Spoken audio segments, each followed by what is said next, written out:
Hi gorgeous, welcome back to my channel. I'm just gonna jump right into the video today and show you how I make this glitz set in my holiday collection. It's available now. So as always, I go ahead and cure my base colors, the green and neutral for this instance. I don't know, I'm tired, I can't talk right now. And after I've cured that, I go in with some base coat and apply it wherever I'm going to be applying the glitter at. And before I cure it, that's when I go in and first I'm going to place the bigger pieces of glitter, and then I go in and place the smaller pieces.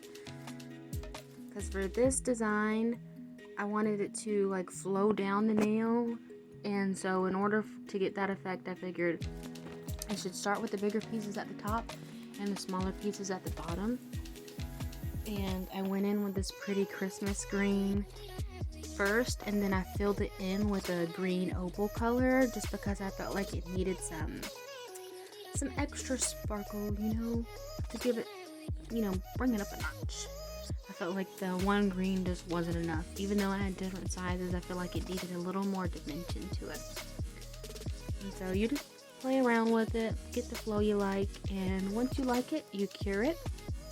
And you pop that in the lamp, and you make sure that no pieces are sticking up, because if you have to file or buff it, it's going to take away the color of the glitter, and it will stand out. I promise you, it will stand out. And so here you see me, I've already finished the second accent nail. I'm just going in and adding some more of the green opal flakes because I felt like it needed a little more.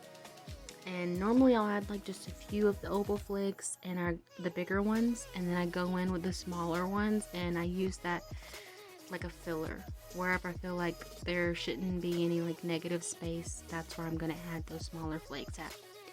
So it's cured now, and as you can see in the background, I've encapsulated that glitter with a hard gel top coat before I go in with a regular top coat. But here I'm about to apply the foil, and I always wipe that greasy residue off after curing a foil glue. That way my foil doesn't slip around, and I just push it on there and snatch it off wherever I like. I love the dimension that foil gives nails. And once I like that, I just top coat and we're done. Look at that shine, y'all. Look at that shine. This is the perfect Christmas set. If you love this look and you want to see more from my website, please like and subscribe.